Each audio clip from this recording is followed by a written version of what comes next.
Bonsoir à tous et à toutes. Bienvenue dans cette nouvelle édition de nos conférences des Lumières. Nous sommes ravis de vous accueillir ce soir pour une conversation exceptionnelle. Ce soir, nous recevons Alexis May, autrice de bande dessinée et illustratrice, pédagogue passionnée. Alexis May est reconnue pour ses albums primés, notamment Le Dernier Refuge, qui a reçu le prix Saint-Michel à Bruxelles en 2019. Et elle a un grand parcours, 15 ans d'ateliers pédagogiques dans des écoles dans différents pays, en France et à l'international, comme Portugal, Guyane, Russie, Pologne, Danemark, etc. Et sans plus attendre, bienvenue à Aleximé. Bonjour, Et merci. pour, avec plaisir. Et pour commencer, j'aimerais vous poser cette première question. Pouvez-vous présenter en quelques mots qui êtes-vous, d'où venez-vous, comment avez-vous commencé dans la bande dessinée? Je suis Alexandra de mon pseudonyme, de mon nom d'artiste Alex Imé. Je suis originaire du nord de la France et j'ai toujours voulu faire de la bande dessinée. Enfin, dès l'âge de 6 ans, j'ai commencé à faire des planches de BD. À l'origine, c'était surtout pour raconter des histoires plus que pour dessiner. Le dessin, c'était plus un prétexte. Voilà, du coup, très très jeune, j'ai dessiné beaucoup. J'ai essayé d'apprendre tout ce que je pouvais sur la bande dessinée, faire des festivals et ensuite orienter mes études dans cette direction. Et qu'est-ce qui vous a donné envie de devenir autrice de bande dessinée? Y a-t-il un moment ou une influence particulière dans votre parcours? Je sais pas exactement. En fait, mon grand-père peignait tout le temps, donc c'est sûr qu'il y a eu une influence de ce côté-là. Enfin, par mimétisme, je me suis mise à dessiner. Après, pour faire de la bande dessinée, hmm, pourquoi faire ça? Je pense que dès l'âge de 10, 12 ans, je crois, j'avais rencontré des auteurs et le fait de voir des vrais gens en fait derrière les livres, voir comment ça fonctionne, tout ça, ça m'a donné envie. J'ai vu que c'était possible de faire ça comme métier, même si c'est un métier particulier et dur. Euh, donc ça s'est fait un petit peu comme ça, presque entre guillemets naturellement. Alors je dis ça, mais à côté de ça, on m'a toujours dit ce qu'on dit souvent aux gens qui veulent faire des métiers artistiques. On me disait que c'était pas un vrai métier, qu'il fallait faire autre chose, etc. Mais finalement, après le bac, je me suis quand même lancée dans cette direction après moult hésitations familiales. Je comprends, ouais, je comprends. Et vous avez publié plusieurs albums reconnus. Pouvez-vous nous parler brièvement de vos œuvres principales et de ce qui vous définit en tant qu'autrice? Alors, les plus connus, c'est surtout Le Dernier Refuge. Donc, comme vous l'avez dit tout à l'heure, qui a eu un prix, le prix Saint-Michel à venir à Bruxelles. Le Dernier Refuge, en fait, c'était particulier. Moi, je suis arrivée un petit peu en bout de chaîne sur le projet. Il était déjà entièrement écrit par un scénariste qui voulait travailler sur les animaux et faire un partenariat avec la SPA pour redonner une partie des droits du livre à cet organisme. Et donc l'éditrice me connaissait, savait que je dessinais beaucoup d'animaux. Et du coup, elle m'a contactée en me disant, écoute, on a un projet là qui se met en place, est-ce que tu veux participer? Donc ça s'était fait comme ça. C'était, pour la petite aparté, c'était très bizarre parce que c'était mon premier vrai album. Ça a été très bizarre parce que c'est un album qui parle de cimetière animalier et de deuil au sens large. Et cette année-là, juste au moment de commencer l'album, j'ai eu plusieurs deuils successifs, donc c'était très étrange comme timing et comme hasard. Ensuite, comme autre album, le plus connu et celui qui m'est le plus personnel, c'est L'Or des Fous. C'est un album qui parle de façon métaphorique, donc c'est un conte qui parle de l'orpaillage en Guyane, donc l'extraction de l'or et surtout les dégâts que ça crée au niveau de la faune, de la flore, les ravages écologiques, etc. Voilà. D'accord, ok, très clair. Et donc, pourquoi la bande dessinée plutôt qu'un autre médium artistique? Je pense que c'est venu assez naturellement. Je faisais du théâtre en amateur, enfin très très très amateur quand j'étais petite, mais j'aimais bien le fait d'être avec un groupe, mais ça m'a jamais donné envie d'en faire professionnellement. Je me sentais pas capable d'écrire des romans. Et du coup, comme en même temps, on me disait que je dessinais bien, ça s'est présenté assez naturellement, en fait, la bande dessinée. À un moment, je voulais faire du dessin animé, mais bon, ça, c'est pas fait. Euh, la bande dessinée, c'est aussi par rapport au livre illustré, ça me permettait de raconter une histoire vraiment entièrement en passant quasiment que par l'illustration et en pouvant écrire d'un côté, mais sans le montrer. J'ai un côté un peu, comment dire, j'ai une certaine pudeur par rapport au texte. Je trouve que ça dit beaucoup de nous, plus qu'un dessin finalement, de d'écrire une histoire, alors que passer par le dessin, ça permettait de me cacher un petit peu derrière ça, je pense. D'accord, ouais. Et vos albums abordent des thèmes importants. Comment vous intégrez des enjeux sociaux, environnementaux ou intégrer des enjeux sociaux plutôt humanitaires dans vos histoires et vos dessins? Comment? Alors, je sais pas trop si la question c'est pourquoi. Donc, par rapport à l'Or des Fous, ça s'est vraiment présenté naturellement. Ça s'est presque imposé à moi, en fait. J'avais passé quelques mois en Guyane, donc où j'ai un peu vécu. Je faisais souvent des voyages là-bas depuis 2010. Donc, j'étais très sensibilisée à cette idée de l'orpaillage. Et quand l'État français a voulu faire une mine d'or à ciel ouvert en Guyane, donc c'est un projet qui était complètement rejeté sur place, il y avait une urgence pour moi à en parler, à faire connaître ça. Et ouais, ça s'est vraiment imposé à moi en fait. Donc après, j'aurais voulu idéalement faire un documentaire sous forme de bande dessinée, mais c'est une écriture que je maîtrise pas du tout.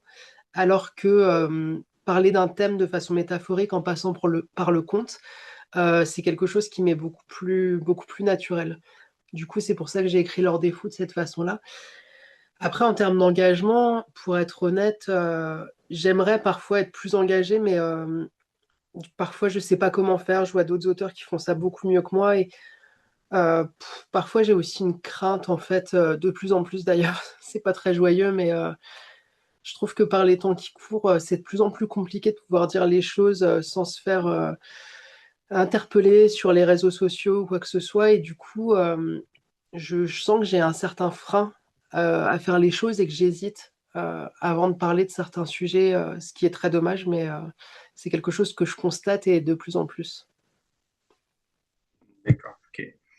Et j'ai constaté que vous travaillez régulièrement avec les eaux pour le dessin animalier.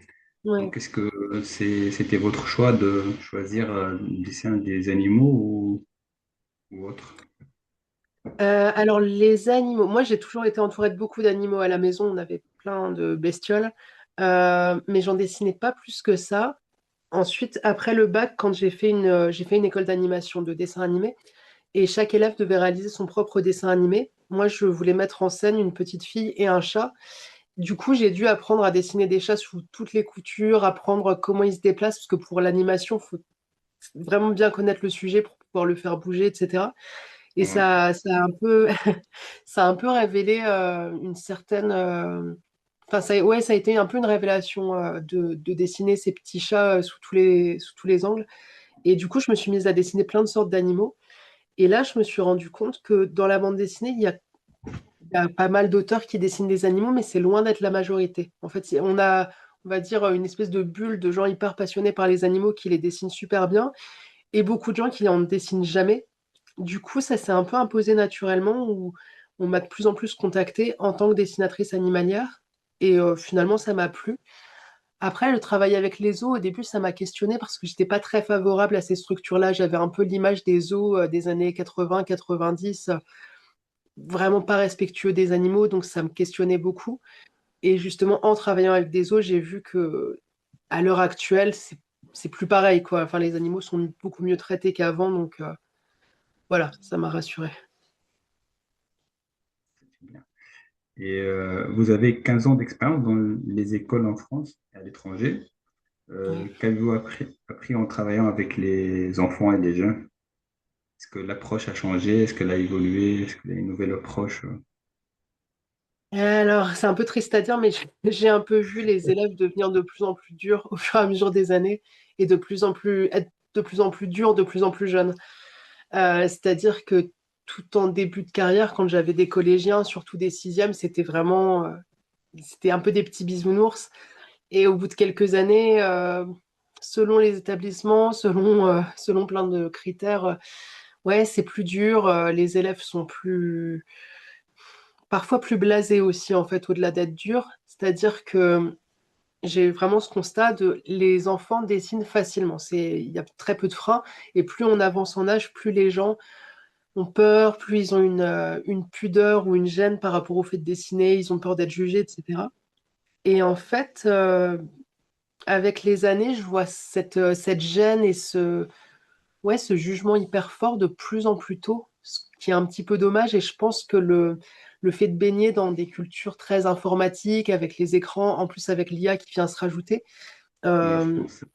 ouais, je pense que les jeunes pratiquent moins le dessin qu'avant. Du coup, bah, un peu comme ce que je disais juste avant pour le dessin animalier, ça commence à faire des bulles où on a des groupes d'élèves qui dessinent super bien, qui adorent dessiner, et d'autres qui ne dessinent pas du tout, du tout. Et ça, c'est assez nouveau. Oui, ok, c'est clair.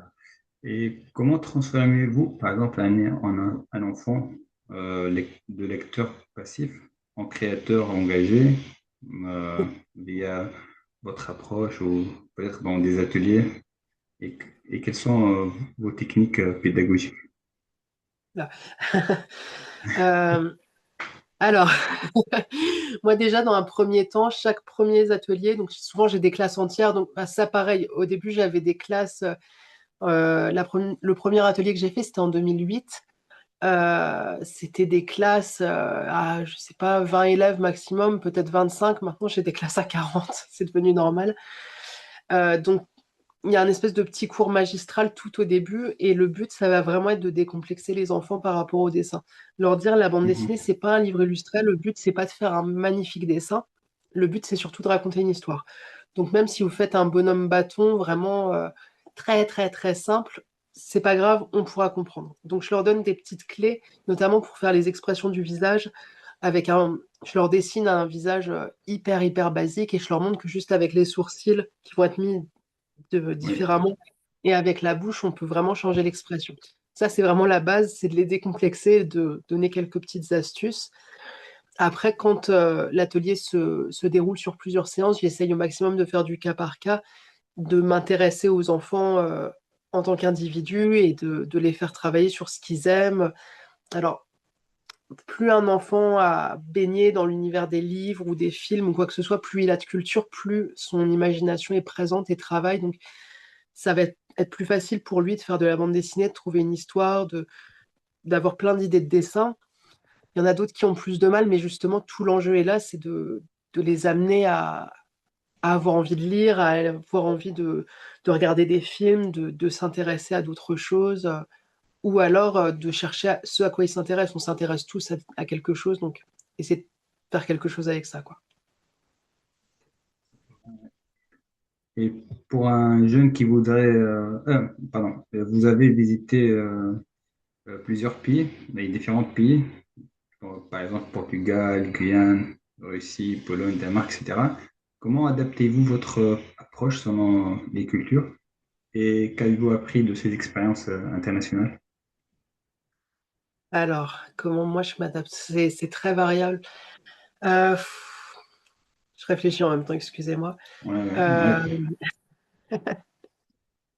euh, Je pense que chaque bah, pays a ça ses dépend. propres cultures. Donc, ouais. Oui, en fait, l'adaptation se fait un peu naturellement. Je vais prendre l'exemple de la Guyane. Euh, D'accord. c'est assez particulier parce qu'en fait, il y a plein d'ethnies différentes en Guyane et notamment, on a les Bushinangé qui disent eux-mêmes qu'ils n'ont pas de culture du livre. Ils ont plein d'autres choses. Ils ont la culture orale, mais le livre, ça fait pas trop partie de leur culture. Donc, c'était quand même une approche assez particulière. Par contre, ils sont vraiment portés sur certains styles d'art très présents et il y en a qui dessinent super bien, etc. Donc, c'était essayer de trouver une approche pour plus les faire dessiner et ensuite essayer de raccrocher ça avec une histoire, par exemple. Ensuite, ben, pour la Russie, ça avait été particulier, donc c'était en 2013, hein, c'était bien avant la guerre, etc. Donc, c'est une autre ambiance. C'était Ouais. très particulier. Ouais. Ouais. Euh, En fait, j'avais tout de suite vu, il y avait plusieurs choses. C'est que déjà, dès très jeune, en fait, il y avait un talent. Enfin voilà, on sentait qu'il devait y avoir une rigueur à l'école vraiment forte parce que les enfants ouais, étaient hyper rigoureux et des enfants très jeunes faisaient des dessins assez incroyables. Et surtout, ça, ce que j'avais pas du tout vu en France ou ailleurs en général, c'était une approche avec la couleur vraiment très forte. C'est-à-dire qu'en France ou ailleurs, souvent les enfants vont commencer par faire un dessin avec le crayon, un crayon quoi, au noir et blanc. Et, euh, et dans mon expérience à Moscou, en fait, tout de suite, c'était on prend des feutres, on prend des crayons de couleur et on fait un truc hyper, hyper coloré. Et sans que ce soit. Parce que quand on met trop de couleurs, ça devient vite chaotique, c'est souvent pas très joli. Et là, c'était très maîtrisé, donc ça m'avait beaucoup surprise. Donc après, je pense que c'est plus moi qui apprends des choses sur place. Enfin, comment dire euh, je pars pas en me disant je vais m'adapter à ce public-là. Ça se fait un peu naturellement et c'est moi qui change du coup au fur et à mesure de l'expérience. Ah, très bien.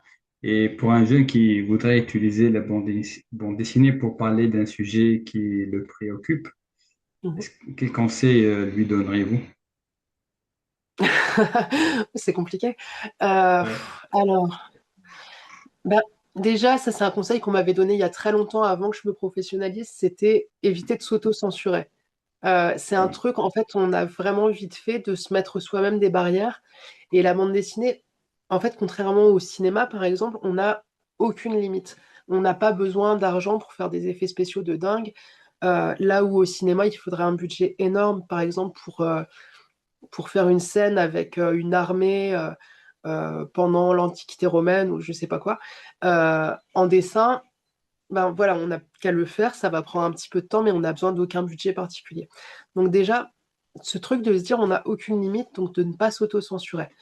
Ensuite, si c'est vraiment un sujet qui nous tient à cœur, aussi essayer de, comment dire, faire comme si personne n'allait n'allait lire ce qu'on fait. Pareil, c'est une question de pas s'auto-censurer, mais plus pour une question de pudeur cette fois. Euh, Vraiment un peu mettre ses tripes et son cœur sur la table. Et ça peut être très dur parfois parce que bah voilà, ça peut être très intimidant, mais je pense que c'est là qu'on fait les meilleures œuvres en fait. Au final, c'est quand on les fait vraiment avec sincérité, en montrant vraiment ce qu'on a au fond de nous. Donc, il y a pas de sujet tabou. Il faut Ah, pas s'auto-censurer. là, j'irai pas jusque-là par contre. Il y a certains sujets, faut peut-être mieux les éviter pour plein de Oui, raisons. oui, c'est vrai. C'est vrai, c'est vrai. Donc, vous incarnez le rayonnement culturel français en Europe. Donc, pensez-vous que la culture et l'art peuvent être des vecteurs de communication, de paix, de compréhension entre les différents peuples des différentes nations? J'espère. J'espère vraiment. Euh, j'arrive plus à parler, pardon. Je vous avoue que parfois je suis un petit peu, comme beaucoup de monde, hein, je suis un petit peu désenchantée et ouais, c'est un petit peu dur, je trouve, de garder de l'espoir en général par rapport aux choses. Après, l'art, je pense que ça a toujours été un pont entre les gens et entre les cultures, en fait. Et le dessin, il y a ce justement, ça lève certaines barrières parce qu'un dessin, ça peut être compris de façon complètement internationale, quelle que soit la culture, quelle que soit la langue de la personne, voire même quel que soit son âge. Une image, il y a quand même une force là-dedans. Et j'ai eu la chance, du coup, grâce à ce métier, à ces voyages, en 2024, j'ai participé à un stage qui s'appelait Comics Beyond. Donc, on était 11 dessinateurs de bande dessinée, chacun issu d'un pays d'Europe différent. Et il y avait une beauté en fait dans le fait de voir qu'on ne se connaissait pas du tout à la base. On n'avait pas les mêmes âges, on n'avait pas du tout les mêmes cultures. Notre seul lien, c'est qu'on était européens et qu'on faisait de la bande dessinée. Et même la bande dessinée, on la faisait différemment selon les pays. Et finalement, de voir que ça nous a unis en fait. Et à la fin, enfin, voilà, c'est des collègues que j'apprécie vraiment, que j'aimerais revoir. Et on voit qu'un lien s'est créé. Ouais, je sais pas si j'ai bien répondu à votre question, mais Oui, j'espère vraiment exactement. Ouais. que l'art peut avoir ce pouvoir oui, d'unir les gens, de les rapprocher et de créer des ponts quoi, culturels. C'est sûr. Et qu'est-ce que vous espérez apporter aux jeunes générations via votre travail? Quel héritage souhaitez-vous laisser? Euh, Par mon travail directement, je sais pas trop. Après, moi, comme je donne beaucoup de cours, j'essaye vraiment de donner un maximum de choses, enfin comment dire, oui, de passer un peu tout mon savoir le maximum. C'est quelque chose qui me tient à cœur en fait. Le week-end dernier, j'étais à un festival donc à Chalonnes-sur-Loire où en fait ils organisent un concours de bande dessinée qui a lieu au sein du festival. Donc les participants doivent réaliser des pages en direct et c'est un plaisir en fait de pouvoir échanger avec eux et d'aller les voir et de voir leur niveau et de pouvoir dire bah ça c'est très bien, par contre tu pourrais l'améliorer comme ci, comme ça, comme ça. Parce qu'en fait le dessin et la bande dessinée c'est plein de petites astuces qu'on apprend au fur et à mesure et moi, je suis pas forcément partisane de faire des grandes écoles extrêmement chères ou quoi que ce soit. Je suis plutôt autodidacte. Et finalement, je constate que beaucoup de choses, c'est des petites astuces qu'on va piocher. Et une fois qu'on les applique, d'un coup, on voit le niveau de la personne qui d'un coup monte en flèche. Et enfin voilà, du coup, pour les jeunes qui ont envie de progresser, qui sont intéressés, moi j'aime bien en tout cas essayer de les aider à mon niveau en leur donnant des astuces. Alors après, au sein de mes créations, qu'est-ce que je veux laisser à l'avenir? Je sais pas trop. Euh, J'essaye déjà un peu de me dépatouiller avec ce que j'essaye de créer et de rester un petit peu intègre à moi-même. Alors après, qu'est-ce que ça va laisser tout ça? Je pense que c'est pas à moi de le dire. Voilà. C'est clair. C'est clair. Est-ce que vous avez des prochains projets,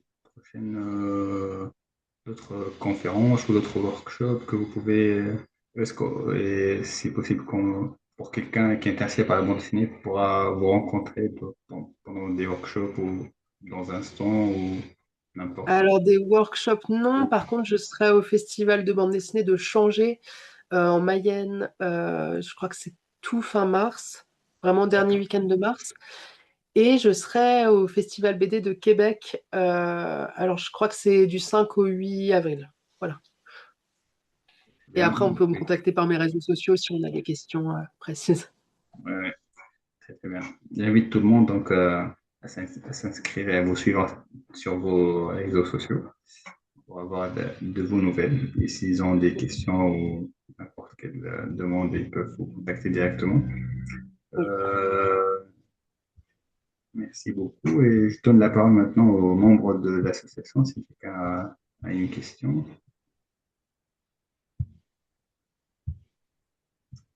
Et Monsieur Lassalle.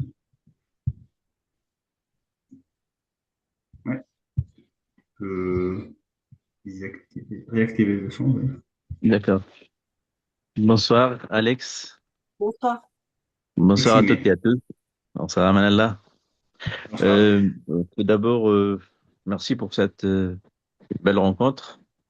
J'aimerais bien juste poser une petite question là. Enfin, avec le développement de tout ce qui est outils numériques et IT et tout ce qui est applications qui permettent de vraiment de créer une bande dessinée très rapidement. Mhm. Comment voyez-vous l'évolution de votre métier aujourd'hui? Est-ce que c'est une opportunité ou un défi ou il s'agit d'une inquiétude pour vous? Alors, pour être honnête, je pense, enfin, de ce que je vois par rapport à mes collègues, je crois qu'on est tous très, très, très inquiets. Euh, En fait, honnêtement, au sein de la bande dessinée, je vois pas beaucoup de gens qui sont mitigés ou qui voient le côté positif pour l'instant. Enfin, je parle de l'IA en parlant de ça. Euh, hmm. En fait, à titre personnel, quand je vois l'IA, ce que c'est capable de faire, on écrit juste une bricole et ça nous affiche un dessin magnifique. Enfin, un dessin, entre guillemets, c'est pas un vrai dessin, mais voilà, une image. Moi, je trouve ça un petit peu magique, en fait. J'ai vraiment l'impression que, enfin, voilà, qu'on nous a donner un génie de la lampe, qu'on a n'importe quelle soit exaucé, que c'est merveilleux. Ça, c'est sur le papier. dans les faits, déjà, écologiquement, c'est une catastrophe absolue. Donc je ne cautionne pas de base juste pour ça. Et après, en fait, on l'a constaté. Moi, il y a 2 ans, je crois, peut-être 2 ans et demi, il y a un ami qui est assez renseigné là-dessus qui m'avait dit, fais attention, l'IA, ça va arriver vite. Et moi, très naïvement, je m'étais dit, mais ça va, on n'est pas dans une dystopie. Si ça arrive, ce sera dans 15 ans. Dans les faits, pas du tout. C'est arrivé en un claquement de doigts. Et on a vraiment vu les conséquences.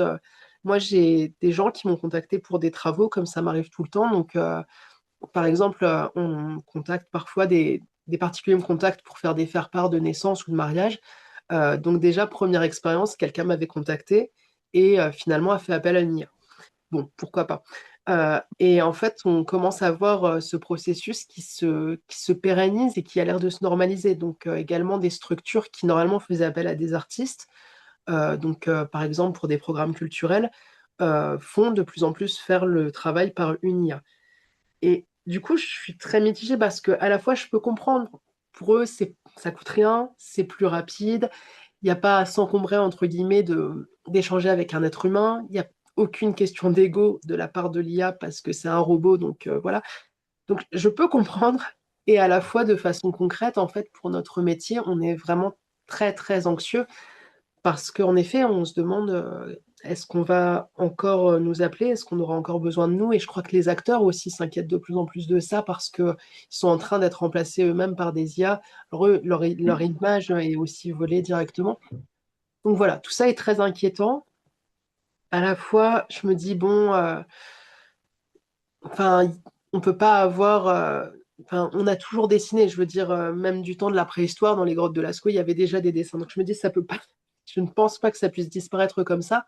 Par contre, personnellement, je suis en train de changer un petit peu mes pratiques. Je dessine de plus en plus à la main, parce que je faisais mes couleurs informatiquement jusque-là. Donc j'essaye de revenir à l'aquarelle, de faire d'autres formats, de proposer plus euh, d'illustrations originales aux gens qui veulent me passer des commandes. Donc, pour l'instant, on s'adapte et on voit un petit peu, mais... Enfin voilà, pardon, ma réponse était très longue, mais pour dire, on est quand même assez inquiet. Non, non, c'est clair. Merci beaucoup pour cette réponse, mais voilà, c'est clair. Merci beaucoup et bon courage alors et bonne continuation. Oui, C'est, c'est vrai, c'est un vrai défi maintenant avec l'intelligence artificielle. Elle touche presque à tous les domaines, je pense. oui, Oui, c'est j'avoue, ça. oui. Ouais. Voilà. Ok, Donc, tout le merci. monde est concerné. Ok, ok, merci. Ok, je passe maintenant à Eddie. Donc, tu peux activer ton micro. Bonsoir, merci pour Bonsoir. votre temps et votre présence. Ma question, genre, on sait tous que la création en bande dessinée et dans l'art en général demande une grande régularité et beaucoup d'inspiration. Et je suis sûr que ça arrive où on vit des moments de blocage créatif. Comment vous gérez ces moments-là et comment vous arrivez à avoir des sources d'inspiration pour dépasser ces blocages? Merci pour la question, c'est une très bonne question. Euh, alors, j'ai envie de dire, tant qu'on a de l'inspiration, on se pose pas la question, on a l'impression que ça ne se tarira jamais et on est très content. Quand on n'a plus d'inspiration, c'est beaucoup moins drôle d'un coup. Euh, alors, ouais, pardon, je réfléchis en même temps. Parfois, c'est pas tant l'inspiration qui manque, c'est aussi que on n'arrive plus à dessiner. Alors, ça peut être plein de choses. Ça peut être des fois, on a justement eu trop d'inspiration, on a vu trop de nouvelles choses et du coup, je pense que le chemin est en train de se faire dans notre tête pour changer notre trait, notre façon de dessiner. Mais du coup, ça fait toute une période où on n'arrive plus à dessiner ou alors on dessine très mal et c'est extrêmement frustrant. Euh, j'ai pas vraiment de solution à part essayer d'avancer malgré tout ou alors faire franchement autre chose et ça reviendra à un moment. Donc là, je parle de ces moments où on est en train d'évoluer et du coup, on n'arrive plus à rien. Euh, Après, pour l'inspiration, bon, moi, comme on l'a dit tout à l'heure, je voyage beaucoup, donc ça reste une source assez inépuisable d'inspiration, que ce soit pour les choses que je vais découvrir en termes de paysage, mais aussi les rencontres humaines que je vais faire. Il y a toujours des choses qui reviennent. Après, l'inspiration, j'ai l'impression qu'elle peut se trouver partout et que selon les personnes, on ne va pas non plus la trouver au même endroit. Euh, Parfois, ça va être simplement. Dernièrement, j'ai écouté une musique que je connaissais pas, et d'un coup, ça pop un peu dans la tête. On sait pas trop d'où ça vient, et d'un coup, ça donne des idées, et ça donne envie de se renseigner sur ce style musical, et du coup sur les costumes du clip des musiciens, etc. Donc ça peut faire des petits ponts comme ça qui vont vous amener vers d'autres choses. Après, la lecture aussi, ça aide toujours beaucoup. Donc, enfin voilà, quand on a des blocages, moi je dirais aller aussi vers des choses qu'on ne connaît pas. C'est peut-être le moment de se renouveler, d'aller se ressourcer, peut-être de se trouver aussi de nouvelles passions. Donc ça arrive de faire des traversées du désert un peu, comment dire, émotionnelles, ou alors des moments où on est un petit peu perdu, où on sait plus trop, on a l'impression d'avoir fait le tour de ce qu'on aimait, mais du coup on ne sait pas trop vers quoi se diriger ensuite. Donc c'est jamais des moments faciles. Euh, Voilà, je pense que ça revient. C'est peut-être aussi le moment d'essayer une nouvelle technique. Par exemple, je sais pas, d'aller se diriger vers de la peinture si on n'en fait pas d'habitude, ou une nouvelle technique. Moi, il y a un peu plus d'un an maintenant, j'ai découvert la feuille d'or. C'est pas du vrai or. Moi, ce que j'utilise, c'est de l'aluminium doré. Et ça faisait des années que je voulais essayer. En fait, ça a vraiment boosté complètement quelque chose, en fait, où je me suis trouvée à faire plein de dessins en utilisant cette feuille dorée, en essayant d'explorer comment je pouvais l'exploiter, essayer de mieux la maîtriser. L'inspiration a vraiment découlé d'elle-même, et est venue toute seule. Voilà, je ne sais pas si c'était très clair ma réponse, ou si c'était un peu à côté, mais voilà. Là, c'est très clair, oui, parce que ça D'accord. arrive, ce manque d'inspiration, je pense que dans tous les métiers, mais dans l'art, c'est plus difficile, parce que avoir la créativité, l'idée, comment commencer, c'est très difficile. Merci pour votre partage. Merci à vous. Ok, est-ce qu'il y a d'autres intervenants? Est-ce qu'il y a d'autres questions ou pas? Je pense pas. Du coup, merci beaucoup donc Alexine pour cette belle conversation Avec et plaisir. vos histoires, votre passion pour la création et votre engagement envers les jeunes nous ont vraiment inspirés. Et pour ceux qui nous suivent, donc pour les gens qui sont intéressés par les ateliers d'Alexine, donc n'hésitez pas à la contacter et pour avoir plus d'informations. Et merci encore une autre fois, Alexis, et merci à vous tous d'avoir été des nôtres ce soir. Et je vous laisse le mot de fin. À moi. Oui, si vous voulez. Bah, un grand merci déjà pour votre invitation. Enfin, vraiment, je suis très touchée. Merci beaucoup.